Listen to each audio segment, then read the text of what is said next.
Welcome friends to another r/NuclearRevenge video. Things are about to go nuclear, so make sure to hit those like and subscribe buttons down below and let's get into it. Our first story of the day is by Team Smeek. Treat me like a maid and threaten me? I'll just make you homeless. This isn't a fake story, I promise you, but this dragged over a number of months. Cast for this will be me, the one that should have known better, boyfriend, my lovable hero, F, old flatmate who's the spawn of Satan, FB, the spawn of Satan's play toy landlord. Isn't it obvious? So I've known F for a number of years and we had a good friendship up until a year ago. I was a hormonal young woman that wanted to have her own space and F felt the same.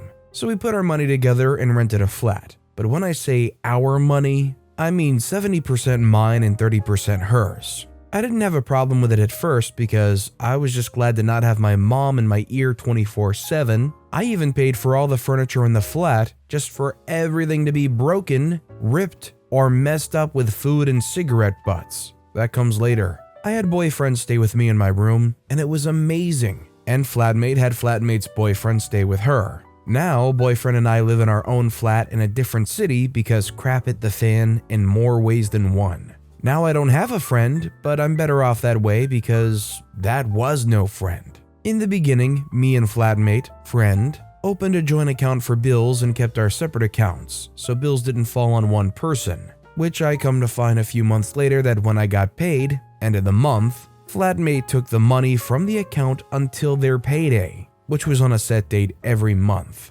This led to unpaid bills and calls coming through to me from companies chasing for money. When I confronted flatmate about it, they said they needed to travel, but I knew it was going to drugs for flatmate and their boyfriend. They did some weird stuff. I know I should have known better and nipped it in the bud there and then, but no. Flatmate even begged me for money after taking money out of the account every month, and me being me, lent it to her. Flatmate paid nothing towards food shopping, but flatmate and their boyfriend ate every last thing. If money wasn't an issue, cleanliness was. Plates, cups, and pots left all over the kitchen, and I was Miss Maid expected to clean everything, which I did because I have OCD and can't stand mess. If you saw it, you'd understand. When I finally put my foot down, flatmate told me that my boyfriend left plates on the side too. Boyfriend laughed and told flatmate that his plates were on the side overnight. Hers were there for 6 days. Flatmate still took the piss and never cleaned up unless I said anything. Like I was her mother. After that, flatmate's boyfriend waited until my boyfriend left the flat to go to the shop and shouted at me, telling me to sort myself out before he does, blah blah blah, empty threats. Flatmate's boyfriend didn't realize I was on the phone to boyfriend and boyfriend came back to the flat. Before he got through the door, flatmate's boyfriend ran out, slamming my door and calling me a witch while running away like a wussy because he's scared of boyfriend. That's actually true, but it's too long to add. Bear in mind, boyfriend's like the big friendly giant. One day, flatmate and their boyfriend went away without a word, and flatmate had taken things from my room. My hair straightener, my jumper, and my brush. So I went into their room to retrieve them. The smell that hit my nose when I opened the door made me so angry, I don't know why, but immediately I got on the phone with the landlord. This is the revenge part. The landlord came over the next day while friend and their boyfriend were still out and saw the state that flatmate left the flat in. He was so livid he swore and apologized to me. He was sweet, but said he wanted to issue her a notice to leave the flat and gave me permission to stay. Although I was thankful of his generous offer, I didn't want to stay where I felt such bad energy. Before he issued the notice, I called boyfriend and asked him to arrange a removal van while I contact a storage company to rent a locker. I then dismantled and packed the furniture from the kitchen, bathroom, and living room, packed up the van, and kept my things safe. God knows flatmate would have stolen them. When flatmate and their boyfriend got back, flatmate saw the notice and furniture gone. She got so mad she stormed out. The notice had mentioned that the cleanliness of the flat was disgusting. The loud music had been reported by neighbors. They had a boombox playing at anti-social hours, and smoking in the flat was not allowed, which flatmate knew before signing the agreement. Flatmate never spoke a word to me after the notice was served and left the flat before the 2 months was up. The idiots left her bedroom windows open and tried to sneak in later that evening, but I shut them and made sure they were locked with the key. The door key was changed by the landlord immediately after flatmate and their boyfriend left. Me and my boyfriend stayed about a month later to make sure the flat was presentable to the new tenants before we moved on. We now live in a much nicer area and are trying for our first baby. Wish us luck. Oh, also, flatmate and their boyfriend broke up.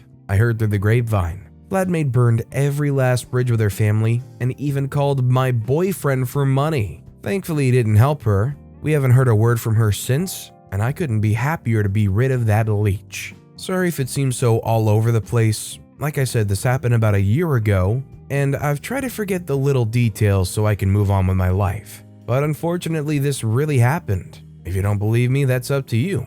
So, if you had this go down, and it basically came out that you set in motion the chain of events that got them evicted, and they're the kind of people that were resorting to begging for money for drugs, would you try and move out and find a new place that they don't know about ASAP? Or with some good locks on the door, maybe some cameras, wouldn't bother you too much? Let me know in the comments down below. Our next story is by Can You Change Usernames? Paintballs. Not my story, but an old trucker who doesn't have Reddit. We got stuck at sea on a rescue boat yesterday and passed the time sharing pro-revenge stories, so, as told by him, I was a fuel trucker. Say that 5 times fast. I had a regular daily route in my state and would start just after 4 p.m., so I was refilling the area's gas stations roughly after evening rush. This had me driving late into the night. In this one small town, it seemed like every night around 10, this jerk in a T-top would pass me on the road while pleasuring themselves. He always seemed to find me, pull up next to me on the highway, and try to get my attention before zipping off down the road. One week, I saw him 3 nights in a row at the same red light. It was the summer, so he had his roof down each time. Then I got an idea, a wonderful idea. When I got home, I gathered what I needed for my teenaged son's room and slept better than I had in weeks. The next night, as I drove through that small, rural, deep south town, sure enough, Mr. T-Top pulled up next to me and whacking it and giggling as he looked up at me, noticing that my window was down for the first time. Then he saw the paintball gun. My son was avid at the sport and had saved for a long time to buy this thing and modify it out for team and league stuff. My point is, it could shoot very, very fast. And I lit him up.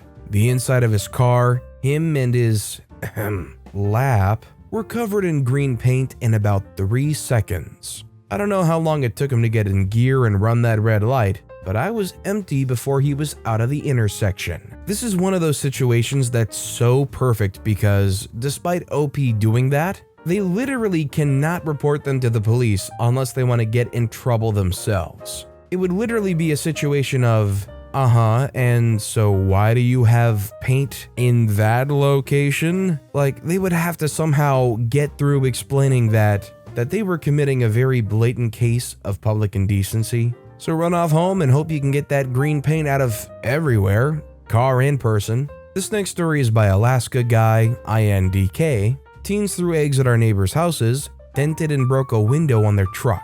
So in our neighborhood for years, teens would egg houses around October. It caused problems since in Alaska, it would be around freezing at that time and eggs would freeze to the house and wouldn't be able to be removed until spring. One year, me and my half-brother had gotten some paintball guns. They were awesome for little wars and playing around and having capture the flag matches. Well, some friends called our house a few days before Easter and said they just got egged. So me and my brother talked and decided to climb onto the garage roof with paintball guns and wait for the eggers. After about an hour or two of waiting on the roof in the freezing cold, -10, maybe -15 Fahrenheit, they finally pull up in front of our house. It's a nice Ford F-150 or something like that. Think cool kids truck.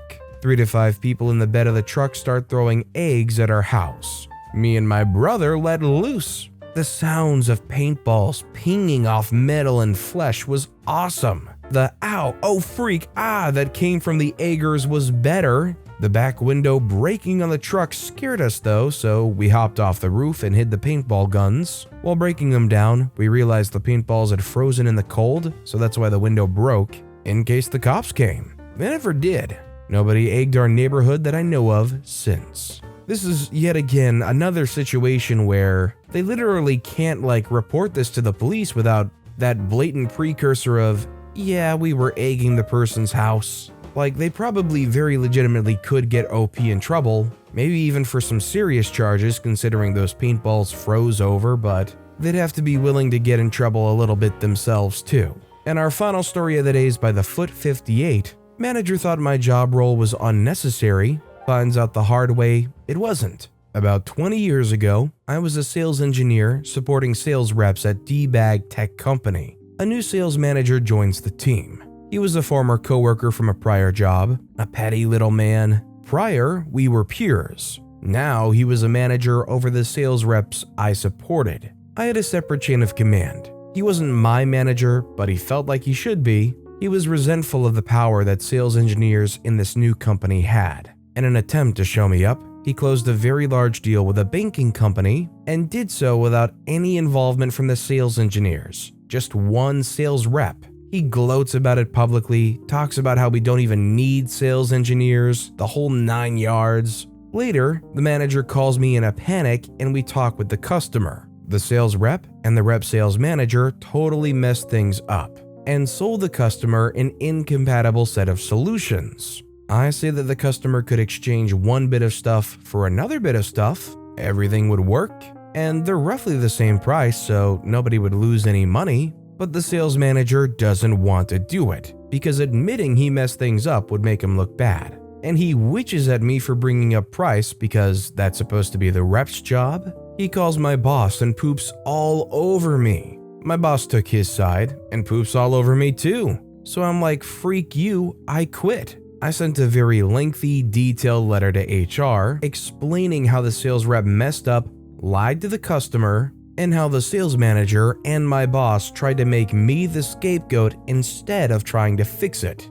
which would have been easy and made everyone happy. I move on, get a new job, do other things. At some point, I'm chatting with an old friend from DTC, and he mentions they messed up on a huge deal that they spent a year on. I'm still bitter about the D-Bag sales rep manager and my jerk boss, so I post about it on a forum a bunch of investors use. The stock crashed $13 the next day. This will be important later. I find out ABC is suing DTC for freaking up the deal that the D-Bag sales rep manager messed up and tried to pin on me. I reach out to ABC, send them a copy of the letter I sent to HR, in which I detailed precisely how badly DTC messed them over. I talk with one of their lawyers and he's very happy, especially the part of my letter where I describe how the sales rep lied to ABC.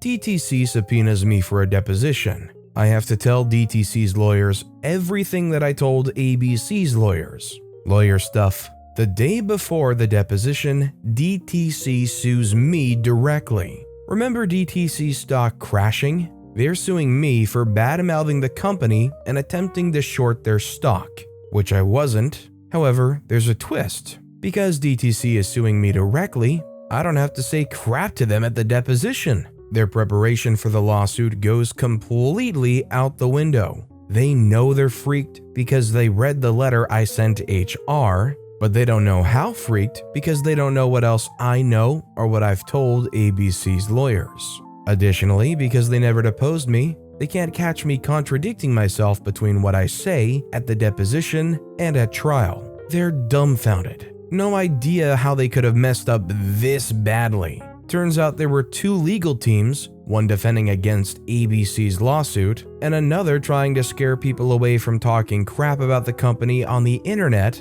by indiscriminately suing their critics. They don't communicate with each other, and the one team didn't mention to the other team that they would be suing a key witness in their case. DTC settles the lawsuit with ABC, and they drop the lawsuit against me. And they fire the sales rep manager, and his manager too. Well, it sure was a costly and time-wasting experience, but they finally made the moves that they should have done to begin with, which is just get rid of all of those cancerous people. Guess they had to go through several extremely painful bouts to realize that though. But with that being said, that's all the time we have for today. So of all these stories I've read today, which is your favorite and why? Let me know in the comments down below. And if you haven't yet, if you could like and subscribe, that would mean a lot to me. Whatever you do, whether it's liking, subscribing, turning notifications on, all of it helps grow this channel and I appreciate the heck out of it. So until next time, I'll see you all tomorrow with some more stories.